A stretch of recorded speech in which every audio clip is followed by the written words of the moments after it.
Minsan, sa buhay natin ay may dumadating na hindi inaasahan na tao. Mayroon naman tayo mga kaibigan na palakantsaw at palasar.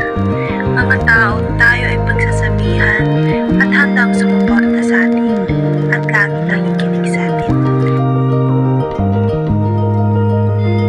Ito ang kwento ng dalawang magkaibigan na si Shekinah at Daniela.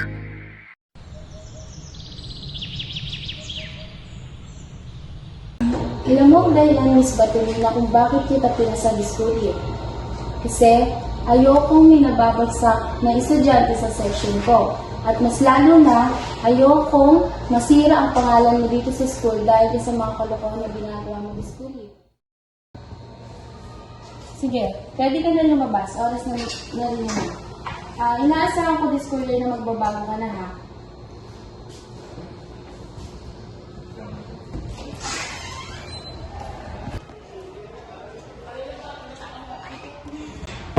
Ano po, tita? Handa ka na ba? Alam ko, maninibago ka ba ni school year? Kasi ngayon ka lang nakaranas ng face-to-face, di ba? So, siguro, ano na lang, maging, ano ka na lang sa bago mo magiging sa klase. Asan kayo, Marut? Nabalik ka Alam na. po. Check na lang po. Ako na bahala dito sa mga papeles mo. Sige. Maasikaso mo naman ko. Nakagala ka na ba? Dito, sa school? Hindi ko po eh. Dito lang po sa office. Sige, samahan kita para malibot mo muna to bago ka makapasa. Sige.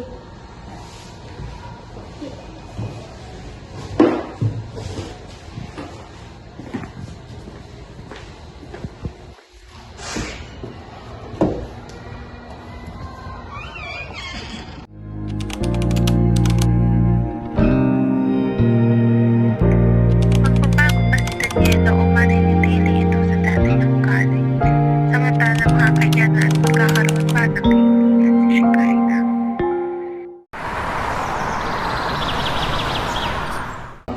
Hi guys! Welcome to my vlog. This is our first day of school.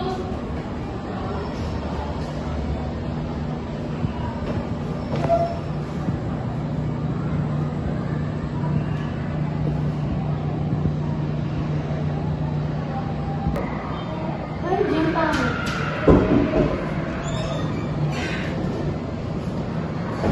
Ay, Kiel, dito ka sa view. Dali! View mo. Parang others. Parang video.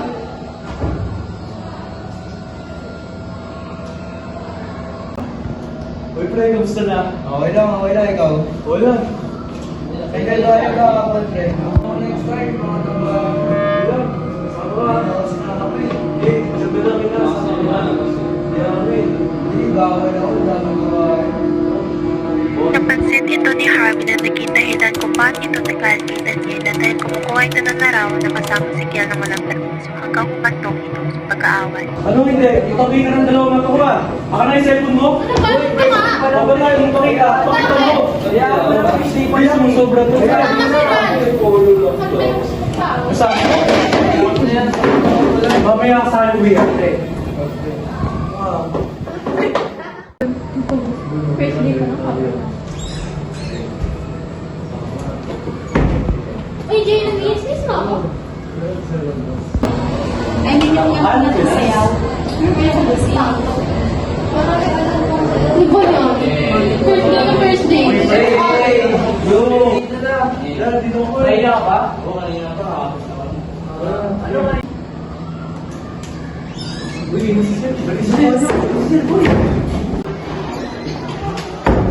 Good morning, class. I am your new advisor of this section. My name is John Alvin Olicaso. At gusto ko pong pakilala ang inyong bagong kaklase. Please come in po.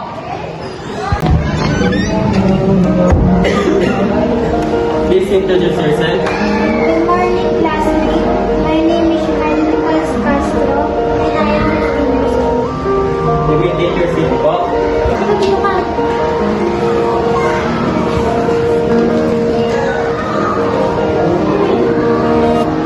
Ako ay magiging busy ngayong araw dahil sa mock interview ng senior high school.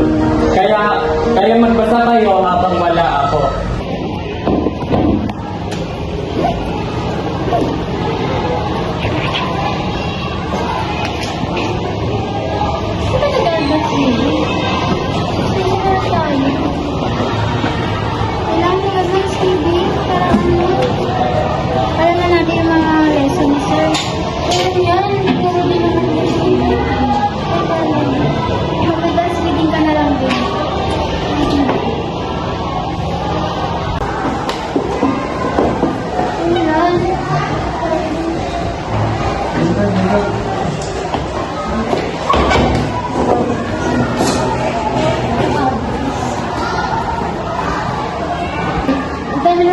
ito ng libro mo.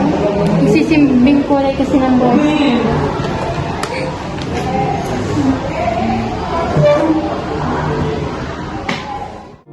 Unang araw pa lang ay sinasabi na si Daniela ang tawagin ng gusto niya at ang nakakatampal na mayroon dito na malaki ang pagkakaiba kay Shekinah.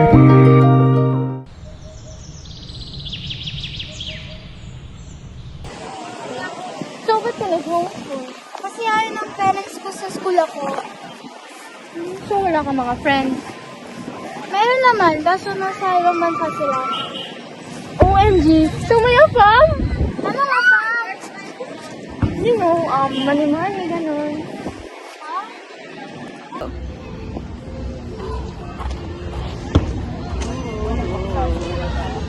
Ay! Diyan sila Nais ako? Oo na, maayos ka naman natin yan. Naku, crush na crush mo talaga si Kel, no? Baliw na baliw ka talaga sa kanya. Hi, Kel! Okay lang yun. Siguro sa susunod makapansin ka na din niya.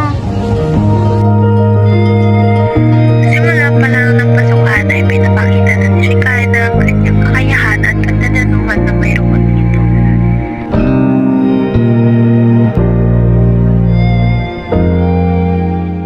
Hangin daw. Very good, Shekinah.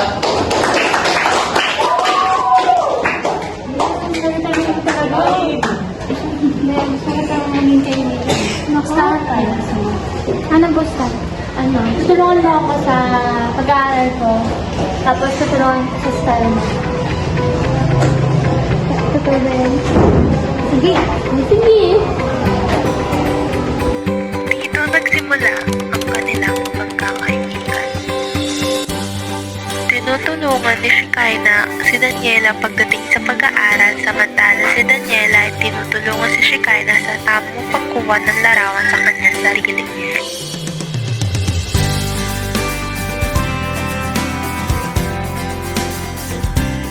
Magkaiba man sila ng personalidad, ay sila ay nakakuha ng paraan upang umunlad ang kanilang pagkakaibigan. Daniela, you successfully passed Gift of the Good Word. You passed to Gift of the Good Word. Good job, Miss Castro. You may take your seat now.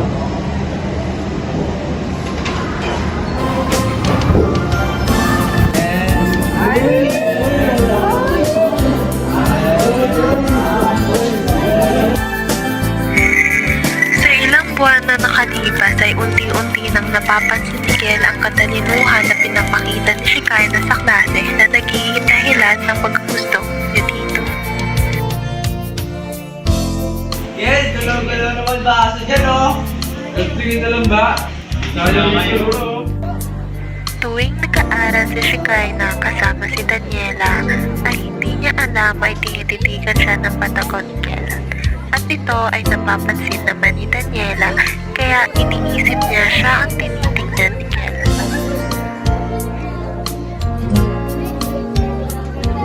Ito rin ang nagiging dahilan kung bakit laging kinakantsuan si Kel ng kanyang mga tropa habang si Daniela ay kinikilig kahit hindi naman siya ang gusto.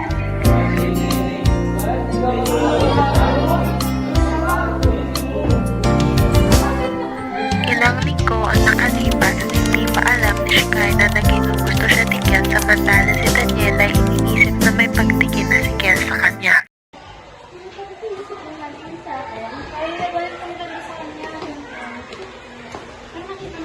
Baka sa'yo na yan. Kilig na kilig. Gusto na yun eh. Mayaman ko. Hindi ko.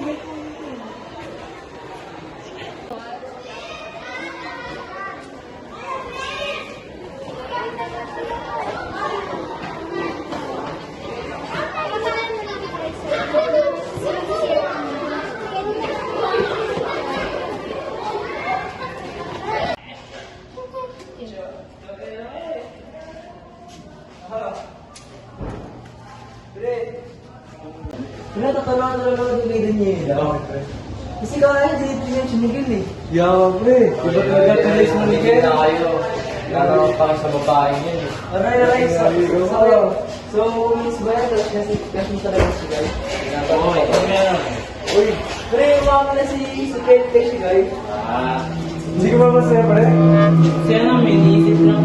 Aray, hindi ko Ay, gagawin mo na.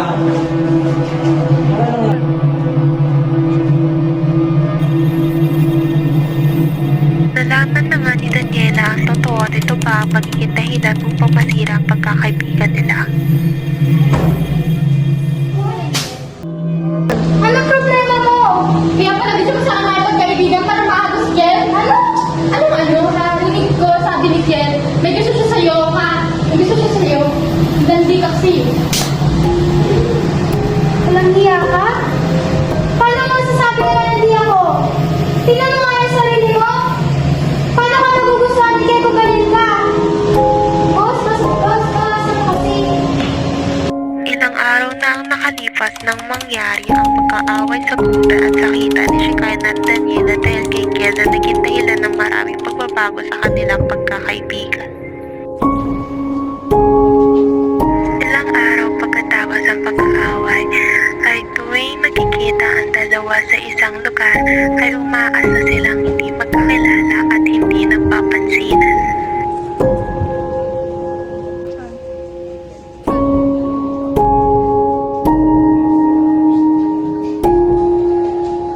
Tuwing sila ay nagkakasalubungan, wala kahit anong tingin o pag-uusap na nangyayari dahil parang anino lang sila sa bawat isa.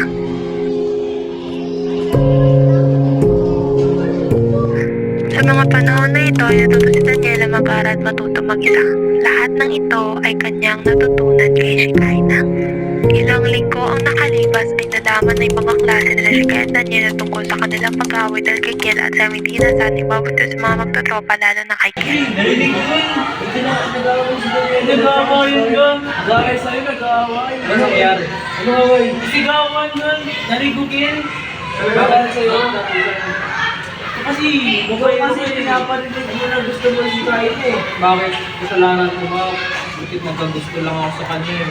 Ba't di nila kasi Daniela? Alam mo mag-ibigay ko eh. Ayoko dun. nangira to ng tisit. Nakakaligaw siya ng mga kasama sa salita ni Kyle dahil sa'yo eh. O anong connect ko dun? Ikaw may ano, Daylan Hall. Parang kasalanan ko pa. Kasal ni Daylan eh. Wala naman akong pakialam dun eh. Bakit? Hindi ko talaga may Daylan Hall. Kaya yung pagpatuloy nila eh. Ba't nga ako? Babaero ka kasi. Babaero. Baka gusto lang ako sa isang babae. Parang hindi babaero. Sino ba gusto mo talaga?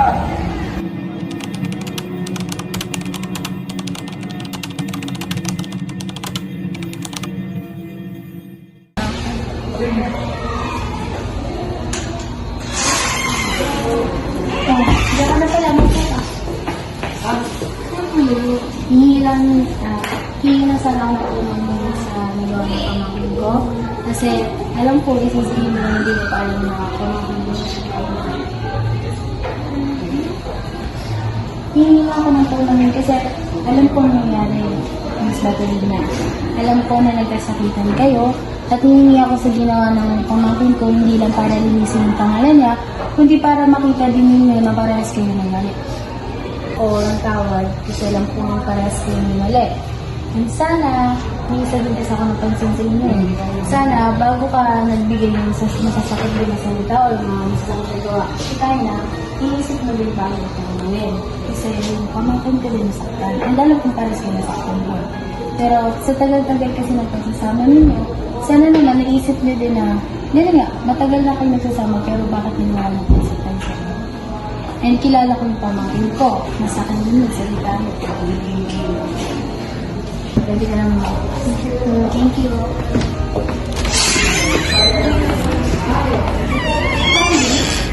Ilang araw ang nakalipas pagkatapos ng usapan ni Daniela at tita ni Shekinah at ito ang dahilan at nagtulak kay Daniela na unang humingi ng tawad sa kanilang magkaibigan.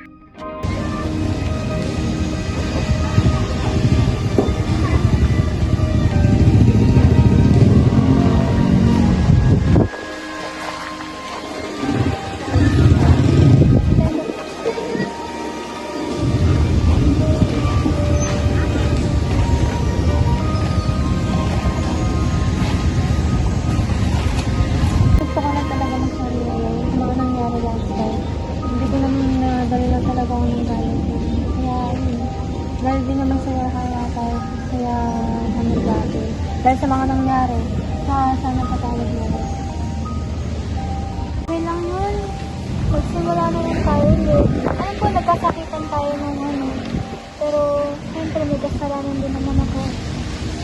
Magsimula na lang tayo ulit. Ito ba yan? Oo naman. Hindi ko naman ipagkakait yung pinigilin mo. Magkikita na tayo ulit. Huwag na tayo mag-away sa mga ganong bagay. Kasi pangit eh. Tara na nga, punta tayong kantin. Ano ba?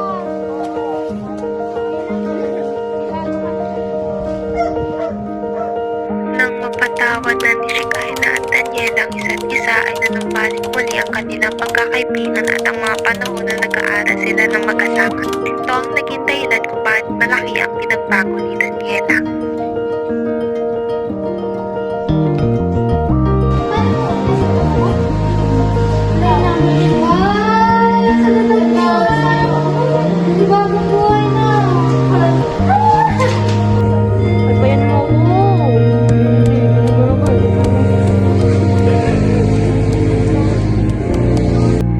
Muli nang nagbago si Daniela ay ito ay unti-unting napansin ni Ken. Kaya naisipan nito na lapitan si Daniela at makausap.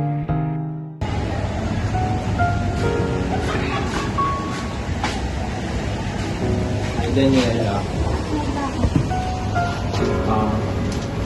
Lately kasi napansin ko na malaki ng pinagbago mo. Nalaman ko din yung pag-aaway ng Ishika na alam kong dahil sa akin yun. Tungkol doon, hindi na kami, kaya tungkol.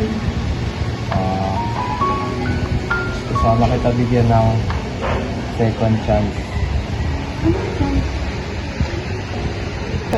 Chance.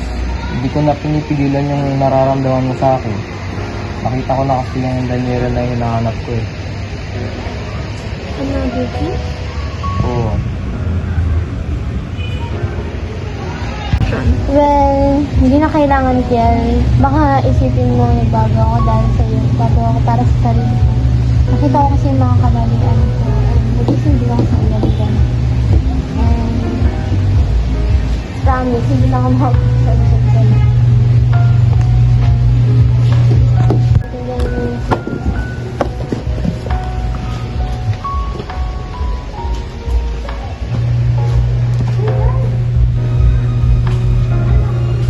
Nag-usap kami. Sabi niya, bigyan mo daw niya ako ng kanalo siya. Sabi ko, hindi na. Hindi na ako ano? Aasa ulit? Oo. Sabi niya sa akin, baka.